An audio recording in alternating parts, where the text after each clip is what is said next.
Hello and welcome to a special episode of the Feeder Series podcast where we're going to give you our top 10 rookie predictions for the 2027 Formula 3 grid. I'm your host Katy Savage and joining me are Seb Tirado, our Eurocup-3 and Spanish F4 editor, Daniele Spadi, our F3 editor, and podcast host Thomas Graves. So F3 is a pretty big grid of around 30 full-time drivers. At the end of the year, some of those will graduate to F2, some will leave potentially for other racing series. What we can guarantee is there'll be a good number of drivers deep in discussion about a rookie seat in F3 next year. So we've lined up our top 10 drivers we think should be moving up to Formula 3. So let's jump straight in at number 10, and we have Salim Hanna, the 16-year-old Colombian currently racing in FREC, the FIA Formula Regional European Championship, which is the main feeder series to Formula 3. Salim sits 9th in our FREC standings and is the youngest driver on our list, but has already had 2 outings in F3 this year in Austria and Hungary. Daniele, can you tell us a bit about Salim and how his FREC season is playing out and his 2 F3 outings so far? Well, I think he's been quite impressive in FREC so far this year, just in a sense that he's in a very competitive team, of course. He's racing with Prema, who are fighting for both championships this season. And as far as his Formula 3 outings have gone, of course, it's quite hard to judge them. He was with AIX in both of occasions, but of course, he was just trying to get acquainted with the car and with new tracks. In FREC, he's been not the most consistent driver, but he's been very quick at times, especially on tracks that he's been racing at in the past few seasons. He was almighty in Monza, where he took 2 podiums, and he really looked the part in a driver that was supposed to jump to Formula 3 next year. Of course, he's 9th in the standings. He's not been as consistent as some of the other names that we'll be seeing in this list for sure, but I think he deserves a shot. He has been okay in his 2 F3 outings, and perhaps a few more races in FREC and another winter preparation could, who knows, maybe see him as a dark horse for next year, provided that he has a good car in F3. Yeah, I should say that we created this top 10 list by each voting for our top 10 drivers and then averaging them.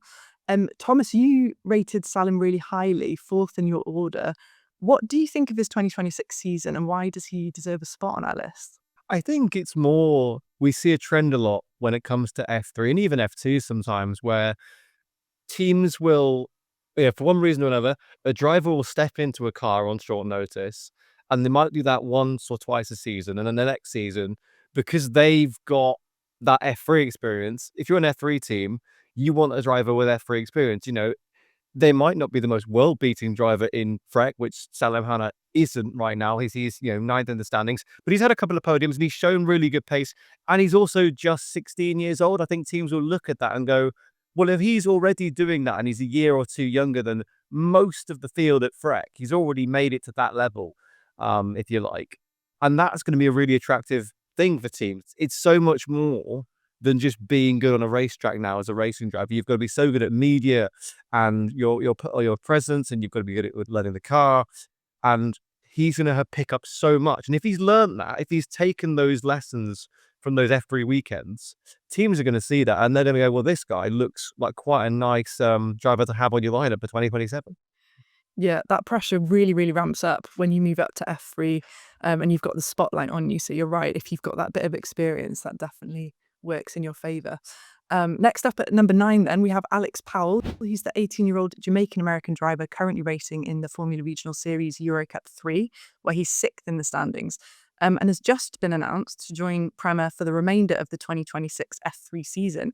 Seb, can you tell us about Alex's Eurocup-3 campaign and why he's grabbed the attention of Prema this year? So far in Eurocup-3, he's got 2 podiums, and compared to how in general Campos have taken to the new Dallara 326, it's about as expected. I think Campos have, I think they've really struggled a bit with adapting to the new car. They used to be, obviously them and MP Motorsport used to be powerhouses in Eurocup-3. Now they're a little bit down the pecking order. But I think it's about as expected from what I was expecting from Powell and the team. He finished 5th in the Spanish Winter Championship, and I think he definitely would have wanted to be a bit higher in the standings right now, because as many people might have known, there's been an element of bad luck for Alex Powell this season. You only really have to look at Portimao back in June. He was taking out of both races whilst running in the points. And actually, honest, I felt quite bad for him because there were 2 very unlucky incidents that he was caught up in. And I think he definitely deserved to be in the points that weekend. And in terms of getting the attention of Prema, of course, it's a team he's raced with earlier in his career.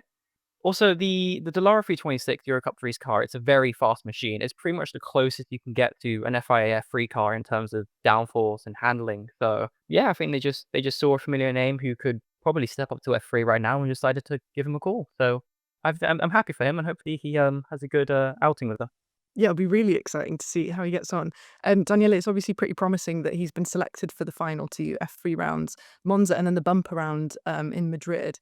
Do you think this means he's a dead cert for 2027? And like, how high will the pressure be on him to perform at those two rounds? Well, I think he is as close as a lock as he can be for next year, especially after this news, especially because he's going to be competing in the postseason test as well.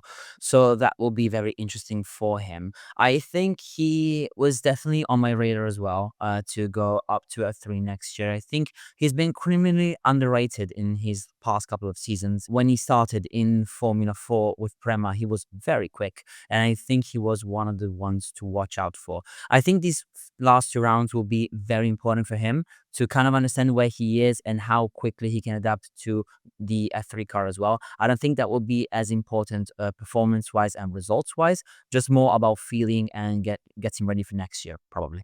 So then we'll move on next to number 8, where we have Deegan Fairclough, the 20-year-old British driver, the oldest on our list, competing in the second season of Formula Regional Series GB3.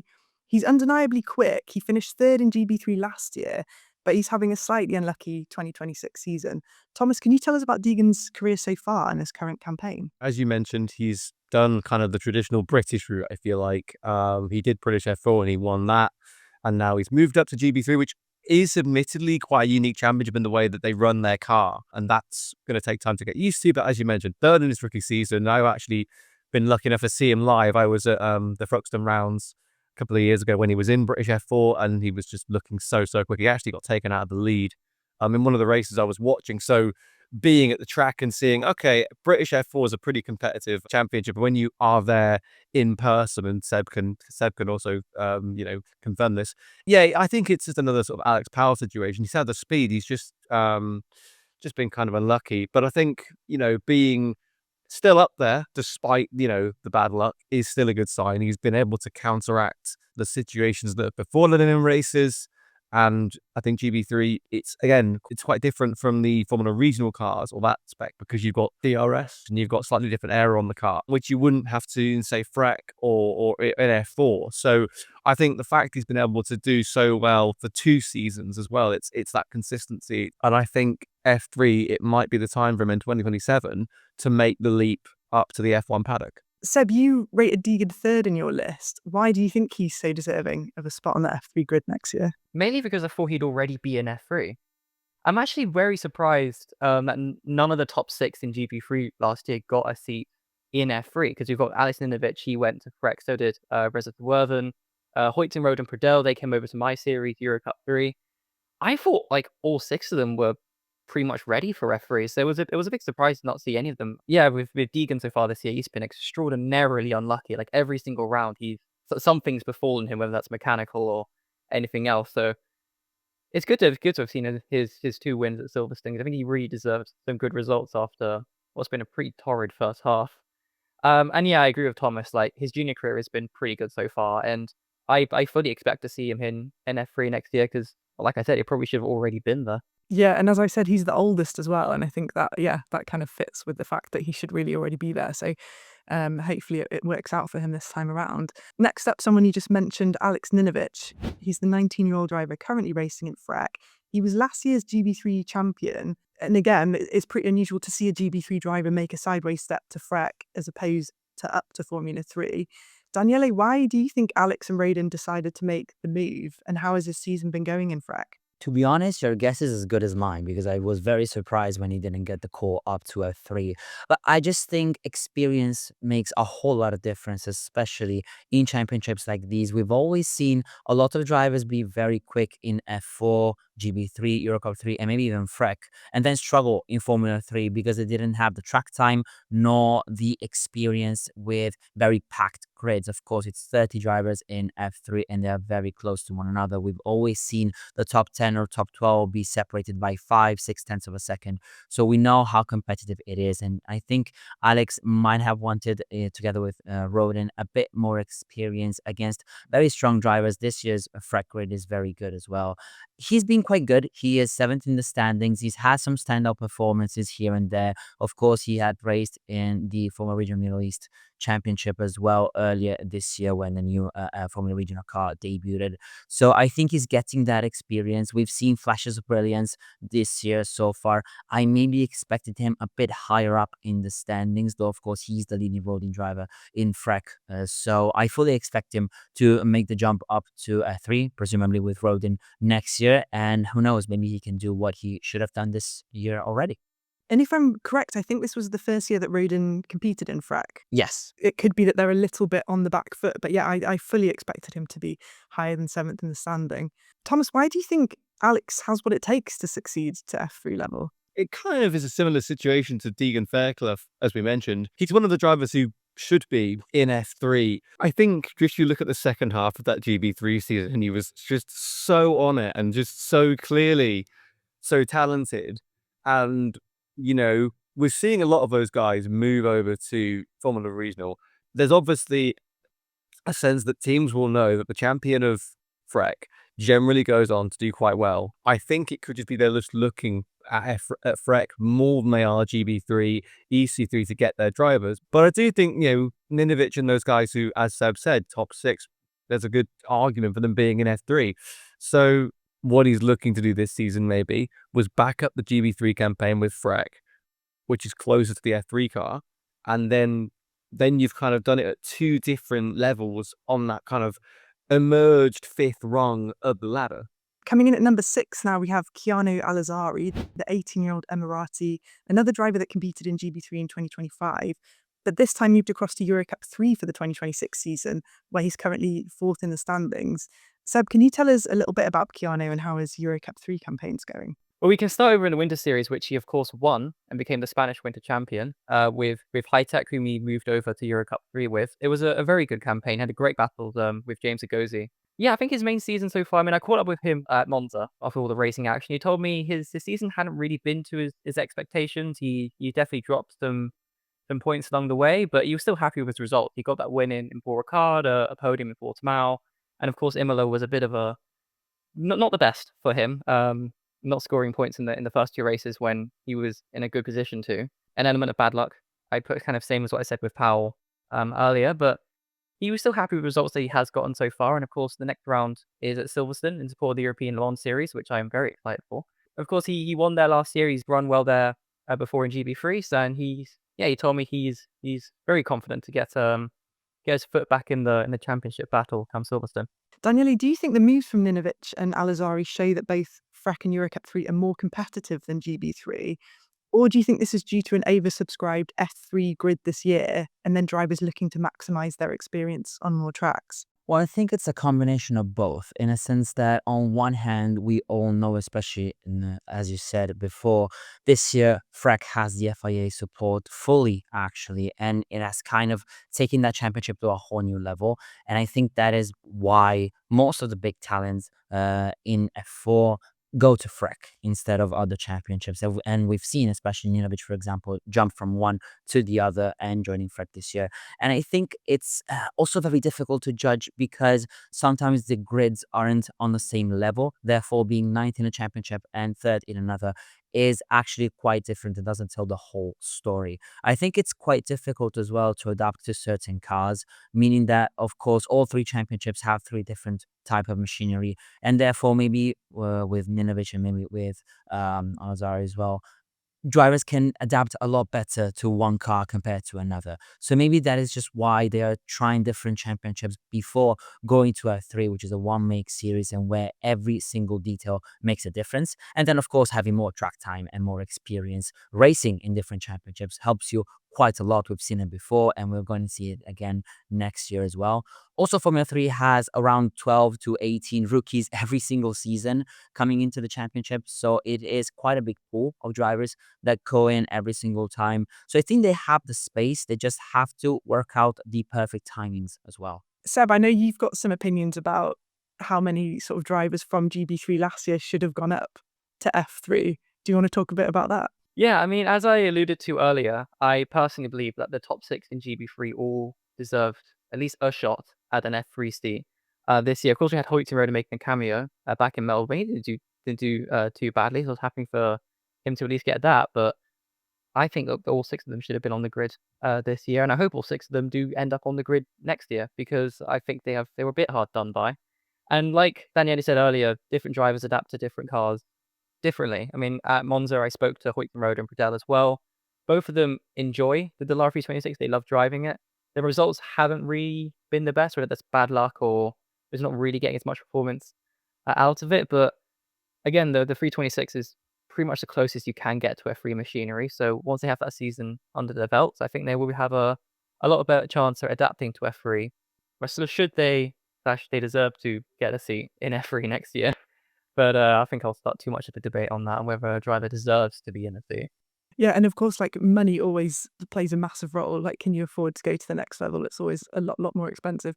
Daniele, any kind of quick thought back on that of the top 6 drivers? Did you have standouts, but people that you maybe thought weren't ready? I think more, it's not just about who was ready and who wasn't. It's more like whose place were they going to take. We've had many different drivers coming up this year, and I think all of them were quite deserving to do so. So I think there's always going to be a couple of names who are going to miss out. It's quite curious that the names who did miss out were coming from one whole championship and one championship only. So I agree with Seb on that one. But on the other hand, I kind of struggled to see, apart from Ninovic and a few other names, who could come up, because yes, Hoyt-Rhoda did get an F3 cameo. I struggle to agree with the fact that his cameo was good. Of course, it was very short time, his notice to come and race, of course, with Ernesto Rivera being injured for the opening round of the season in Melbourne. But his teammates, of course, they had preseason testing that needs to be taken into account, but they were fighting for the win in first and second, and he was down in 23rd. So moving on to our top 5 now. At number 5, we have Emanuele Olivieri, the 18-year-old Italian driver currently competing in FREC, 4th in the standings this year. Thomas, can you tell us a bit about Emanuele and his career so far? So actually, it's quite interesting because his first season of F4 level stuff wasn't that amazing. You know, he was 28th in the Formula Winter Series. Admittedly, that was a partial campaign. But his main season, Italian F4, he was 17th. So I don't think anybody really was expecting him to come out the blocks when he moved from AKM to Race GP and then suddenly just win F4 Middle East, 6 races, 5 poles. It was a really, really solid championship for him, only top the podium twice in that entire season, and that very much put him on everyone's radar.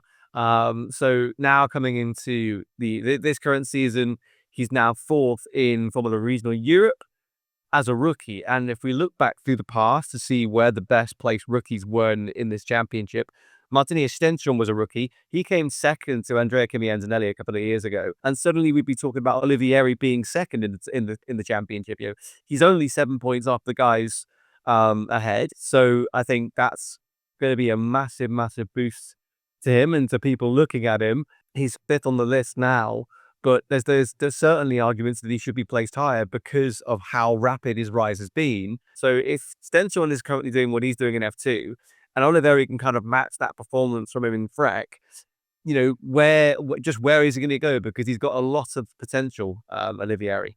And Daniele, you ranked Emanuele 2nd in your list. What is it that makes him stand out from the other drivers at this level for you and his sort of F3 2027 chances? Well, I think first and foremost, it has to be said, in my humble opinion, he has been the standout driver in FREC this year. I did not expect him to be this consistent and this competitive. He is, of course, with what probably is the best team in the championship. RSGP has been wonderful this season, has won with all three drivers, is dominating the team standings, but he's only 7 points behind one of his teammates, and he has racked up so many great finishes. He is basically on cloud nine at the moment, finishing on the podium in 4 of the past 5 races, never dropping outside of the top 4 in those.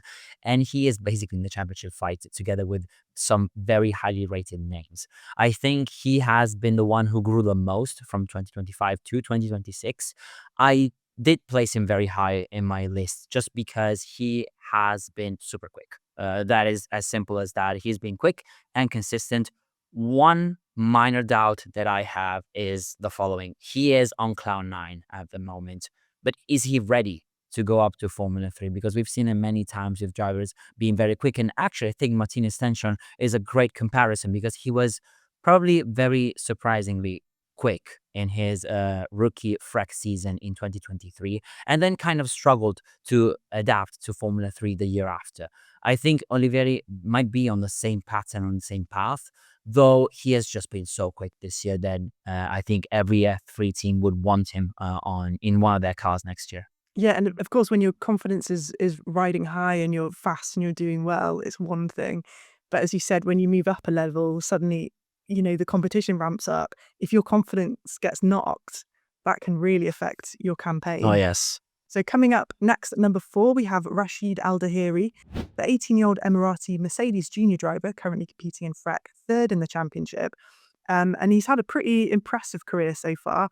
Seb, can you tell us about Rashid's achievements and how this FREC season is going? Yeah, so his main highlights so far, he was a championship contender in Formula Trophy back in 2024 before he had to miss the final round. He was 6th in the Macau Grand Prix that year before he got disqualified on technical basis. And this year he was runner-up in Formula Regional Middle East, his home championship. And he's currently 3rd in FREC. He's joint on points with Sebastian Weldon. So his CV so far isn't too bad, if I do say so. And Thomas, what do you think it is about Rashid and his driving style that put him so high on our list? I think Al Dahiri is probably one of the most interesting cases on our list because you look at the results and it's kind of similar to Manuel Olivieri, but it's more stretched out over time, where he comes out of karting and he's a top 10 driver, but he's not anywhere near the level he's at now, in his FREC campaign.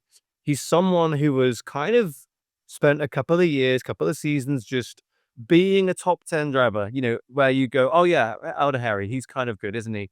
And now while he's had that reputation, he's obviously done something with his driving style to just find a level of performance and find a rate of improvement that we don't normally see. So what he's done is he's found a way to improve in real time in a way that you can really see as his career's developed. And I think it's something that's quite unique. We don't normally see that. I don't know what it is, but he's found something that's just elevated his driving to bring him into a real contention for an F3 seat next year. There must be an element as well for a driver to just how well they gel with their team, and that team then can really extract performance out of them. Because you do see people, not having a great year, they move teams and then they improve, or vice versa. Sometimes it doesn't work. So, and we're now into our top 3, which is exciting. So at number 3, we have James Agozi, the 18-year-old American driver racing in Eurocup-3 for a 2nd season and currently leading the championship. Seb, this is your series, so let's come to you. James also drove in Eurocup-3 in 2025. How have you seen him develop to dominate this year? I think there's 2 areas of development that you can definitely see. One is his racecraft, which you definitely saw in Monza, with a pretty good climb through the field to win both races. He now has 3 wins in a row as well, which is impressive in its own right, and also just in how well he adapts to cars. Because it's one thing to do a 2nd year in the same championship, but it's another thing to do a 2nd year in the same championship when the machinery has changed, and the way that him and Polo Motorsport have adapted to the new Dallara is nothing short of incredible, in my opinion. I mean, he put up a great fight in Spanish win the championship, and right now he's 93 points ahead, which is not something you very commonly see in Formula Regional, especially with a brand new car for everyone in the paddock. It's been a very good season for him so far, and honestly, I would not be surprised if he takes the title a round early, like Matteo Cornaghi did last year. Nice. And of course, Mattia Kolnagi is now in F3 this year, and that is an impressive lead, 93 points. Daniele, you ranked James third in your list. That's where he's landed collectively. What impressed you about him? Just his sheer dominance, honestly, this year. I think he has been the class of the field, and no one really has been able to touch him so far. I mean, I was in Monza during that round, and he was very, very competitive. And I think he's just showed that, speed is, of course, very important, but consistency and especially intelligence is very, very important in junior feeder series. And I think he has that cold blooded mind that is so important, that we see it so many times with champions, that, he is able to make the right decision at the right time. As Seb said, I think it was a very mature drive in Monza as well, other than, of course, very impressive pace wise. So I just think, though, of course, maybe it isn't FREC, maybe it isn't another championship, I think he has just been so good this year compared to the rest of the field, that just that that statistic alone needs to be taken into account to kind of think where he might slot in next year. And I think Formula 3 is, of course, a natural progression. But then by that point, he's gonna see that the championship is a lot more competitive, and there's a lot more that teams can do to actually change the outcome of the season. So I think that will be very important for him as well. But as far as driving goes, he has been stellar this year. And James also competed in the last 2 rounds of FREC in 2025, so he has a bit of experience in that series too. Thomas, do you think he's maximised what he can at Formula Regional level? Is it now or never for an F3 seat for him? I wouldn't say now or never, but I definitely would say he's done as much as anyone can possibly do at this level to give yourself an F3 seat. If he isn't on F3 next year, I just think, what else can he do at this level? You've got to start thinking about, you've dominated the championship in that way. Certainly, if he doesn't get on the grid next year, if I was him, I would be looking towards Indy next, but simply because that's another step up. It's a championship where he's going to be back in the United States, his home country, and he can show an Indy next team. We had Timek Kutrick coming in this season off the back of his Europhone Open campaign last year. Well, I'm doing that, but almost better in a championship that has that's got a bigger field. Do you want me? And I think it's a hard offer to say no if you're an Indy Next team. Something I want to mention when you said about Indy Next as well, of course, Palou Motorsport is named after Alex Palou. I know there is an informal kind of relationship between Palou Motorsport and Chip Ganassi Racing, so I think the door is definitely open for an Indy Next move, but I'd be very surprised if James Agosi does not get an F3 seat next year. Like Howard said, I was surprised that a couple of drivers last year didn't get an F3 seat this year. Okay, coming in at number 2 now, we have Sebastian Weldon, the 17-year-old American-British driver who's competing in FREC this year. Currently sits second in the standings, but joint on points with Rashid Al-Dahiri. And Thomas, we both ranked Sebastian second in our list. I'll be honest, I was swayed by FREC being the leader feeder series and him being second, despite being on even points with Al-Dahiri in third. What about him earned your second place? The thing is, it's a toss-up, isn't it, between him and Al-Dahiri? They're both on the same amount of points. So really, it's kind of just whatever your preference is. And I think for me, Weldon's just been a bit more consistent. Weldon's got the history. He's got more success than Dahiri. So that is also going to count towards picking him. I think I went for him just because he's been a bit more consistent and he's been a bit more right and up there when it comes to challenging Keen Nakamura-Berta, championship leader of FREC right now. If Keen Nakamura-Berta is the gold standard of FREC right now, then Weldon's been a bit more able, I think, over the season to just send the challenge. Ultimately, it's a toss-up, and I think also it's worth mentioning with Weldon that obviously Dan Weldon was never really in and around the F1 paddock, but he has a huge name recognition with IndyCar. I mean, he's literally the DW12, which is what they race with, is named after him. He's risen through the ranks pretty quickly from karting into single-seater racing, generally finishes in the top 5 in championships, and he's also one of the younger drivers on our list. Daniele, how do you think he'd fare in F3 if he got a seat next year? I think it will fare really well. I mean, I agree with Thomas when he says that, if Keen Nakamura-Berta is the gold standard, he has been the one who has been able to match him the most pace-wise. I think he's been super quick this year. Though I have to say, I expected a bit more out of him consistency-wise. He hasn't been the best at that this season. He's had a couple of weekends where he's been maybe outright the fastest driver, and other weekends where he has been fourth, fifth, or even below that in terms of raw pace, not just in results.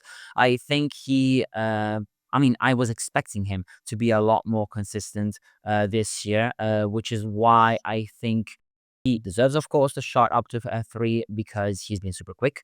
But on the other hand, he really needs to work on that consistency if he wants to challenge the top drivers in F3 next year.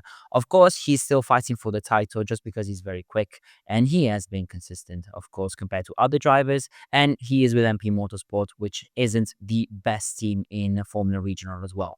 I think he will do great in F3, but of course, it really depends on how he adapts to the car as well.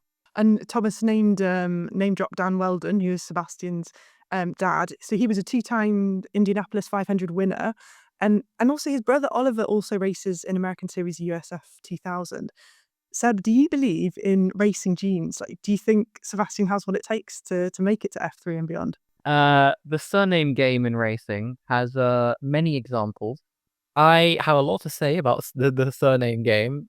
Probably a bit controversial. I don't want to start an argument.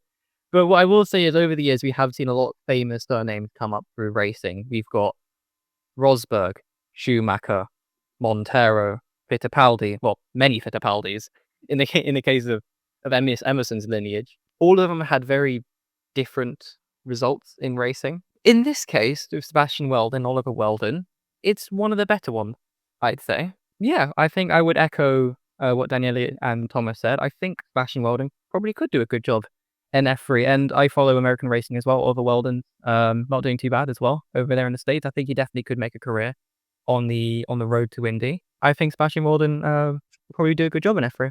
And unfortunately, Dan Weldon no longer with us. But I think one thing that you get from a name as well is obviously, your parents giving you that advice, giving you that opportunity and shaping your career, which makes a massive, massive difference. And we're now at our number one, who we briefly mentioned in the last one, Keen Nakamura. He's the 18-year-old racing driver currently leading the FREC Championship, a series which, since it started in 2019, we've had a few champions you might have heard of: F3 driver Freddie Slater, F2 drivers Dino Boganovic and Rafael Camara, and F1 driver Kimi Antonelli. Thomas, you were lucky enough to interview Keen earlier this year. What did you learn from him in terms of his approach to driving, and why do you think he's performed so well this year? In terms of like what I've learned from that interview, he's so reserved, he's so calm, he's so reserved. He gives us this energy of almost zen. Like when I was interviewing him, it was so clear. He was just so confident and almost kind of shy during the interview. Of course, he's a former Alpine Academy member. He's a current Williams Academy member. And I think I got the vibe that his experience in and around those teams and those personnel and those staff and that kind of culture really has brushed off on him so well. He is so clued in on what, a modern racing driver needs to be. And he's obviously got that pace dialed into infinity right now. He's been so good this year, leading the championship currently in FREC, as you said, Katie. But I think I picked up the impression of Nakamura as somebody who knows the game and knows the score when it comes to all the off-track stuff that makes someone quick. Daniele, Thomas and myself all ranked Keen as our number one driver, but Seb, you ranked him second to Keanu Alizari. What put him second for you? Where do you think he needs to improve to be top of your list? I don't think it's really a case of he needs to improve at all. I mean, if you look at his previous record, it reminds me a lot of another very exciting prospect on the junior ladder right now, who is Freddie Slater. I think they both had very similar careers so far, and I would probably, if you were to tell me to pit Freddie Slater versus Keen Nakamura, I wouldn't really know who to put on top. I think they're both incredible drivers on the feeder series ladder right now. I just put him second because, well, in all honesty, I made this list after I spoke to Keanu Alizari at Monza, and he basically told me he was ready for F3. And he just felt Eurocup-3 would be better prepared because of the Dallara 326. If it wasn't for that conversation, I probably would have put Keen number one. I literally only put that up there because Keanu basically told me that he thinks he's ready for F3 as well. Daniele, as our F3 editor, do you think Keane is guaranteed a seat in Formula 3 next year? And if he does make it, how do you think he'd fare in such a competitive series? Well, I'm not sure that guarantee is something that exists in this world, but I mean, he is as close as one can get to being guaranteed a seat. I think he's been great, not just this year, but in the past, like 18 to 20 months, he has been almost unstoppable, actually. And I really agree when Thomas says that he has this sort of aura about himself, just because he's so assured and I think he just knows what he's doing. He looks really calm and collected, and you kind of already feel like he has the mentality to be up in F3 and potentially even further up the feeder series ladder. I just think, I've been fortunate enough to be able to commentate on FREC in a couple of rounds this year. And I have just seen, even when he's struggling, you just know that he's going to bounce back. And I think he really has showed that he has what it takes to be, one of the great protagonists in the next few years. Does he have the raw speed compared to other talents such as Freddie Slater and Rafa Kamara? I'm not sure actually about that, but of course we're gonna have to wait and see. But I just think that he knows how to work extremely hard, which is something that he shares with a couple of other names on the FREC grid. In my opinion, Rashid Aldari being the other one, and I just believe that he is truly ready. He is the favorite for the title this year in FREC, and even if he doesn't win it, I just think he's going to do very well in F3, provided that he gets there. But I'm 99% sure that he will. And a last question then, since he's top of our list, what do you all think about Keane's prospects of making it to Formula 1? Thomas, let's come to you first. I've realised since Daniele was, talking about Keane there, absolutely agree, by the way, I think he's going far. If I was to sum up my original answer to your question about Keane, he reminds me of Arvid Lindblad in the same way that I've seen Arvid talk a lot about his experience. And whenever he's in interviews, Arvid gives off this same kind of energy of just absolute calm. He knows what he's doing, and he's not in any way deluded or trying to be where he isn't, if that makes sense. I think a lot of the time we see drivers come up and they're good and they've got raw pace, but of course they still need to be molded. They're still developing even as they go into F2. With Keane, it's kind of like he feels just so complete in his mentality and his driving and his off-track stuff. I think certainly you look at the track record of him and what he's doing. If he goes to F3 next year, guarantee he will be top 5, and then he'll look into F2. I think within 3 years he will be F2 and knocking on the door of F1 if he continues the current trajectory, certainly. Exciting stuff. Seb, what about you? I mean, I mentioned him already earlier, but I would not be surprised if in 3-4 years' time, we're seeing Nakamura, Botha, and Slater battling it out in a Grand Prix.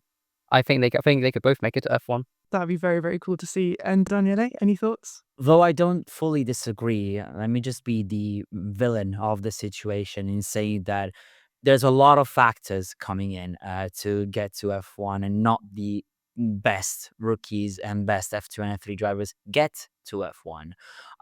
In saying that, I think he has a great shot in the sense that he's with a great academy, because the Williams Driver Academy has had some drivers come through the ranks. And I think it is a team that in 2 to 3 years is going to be in need of a shakeup, especially in their driver lineup, probably given how their 2 current drivers, Carlos Sainz and Alex Albon, have had their careers so far in F1.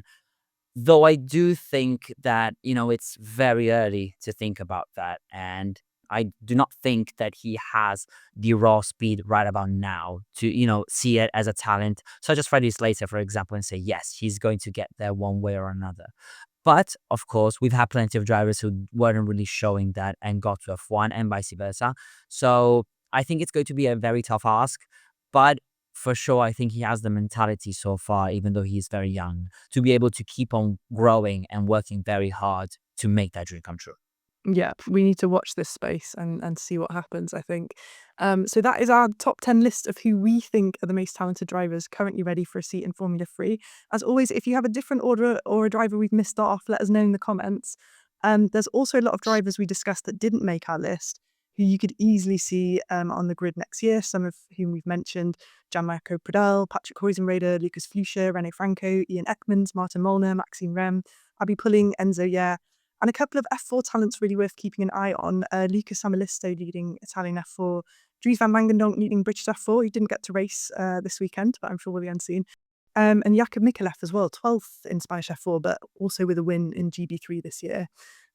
Anyone else that you guys want to add to the list? I think there's one name that is quite of a left field choice, but I think maybe he's not as ready for F3 next year, but watch out for him next year, probably in FREC, and then in 2 years in F3. And that is Yuki Sano, because I think he has been very, very quick this year in FREC, racing, of course, with RA's GP, the best team in a championship. But he's had flashes of brilliance so far this year, and they've reminded me a lot of some of those drivers who I think maybe are not as ready for F3 or maybe are not as consistent, but they do have the raw talent and the raw speed. So maybe not for next year, but perhaps in a couple of seasons, he will definitely be going places, in my opinion. In a similar vein as well, I think it's someone that I think everyone at Feeder Series is super hyped about is Dries van Langendonk. He's currently tearing it up in British F4. He's a member of the McLaren Driver Academy, and he's got so much talent. Me and Seb were at the Throxton round of the British F4 this year, and while he didn't take a victory, he still showed great pace, and I think he will be. I think he's someone that in a couple of years' time we'll be talking about in an F3 context, in a FREC context. You know, like we did with Antonelli, sort of thing, where you realise how good he is around FREC level, and that's where the whispers start murmuring around the wider motorsport circle, and then you're into F3 and F2, and you realise, yeah, he's really, really good. I think Van Langendonk may well be that next driver to come up in that sort of way. He looks very, very, very exciting. Completely echo Dries van Langendonk. I will be very there for Van Langendonk and F3. So that's all from us here at Feeder Series. We will have to wait and see over the coming months if our predictions are right. Thanks to Daniele Spadi, Seb Tirado and Thomas Grove for joining me. You can find all of their socials in the description below. Do give us a follow or subscribe to see more episodes like this, including our top 10 Women in Motorsport episode that came out a couple of weeks ago. And you'll also find our weekly race shows and exclusive driver interviews. I've been Katy Savage. Thanks for watching. See you next time.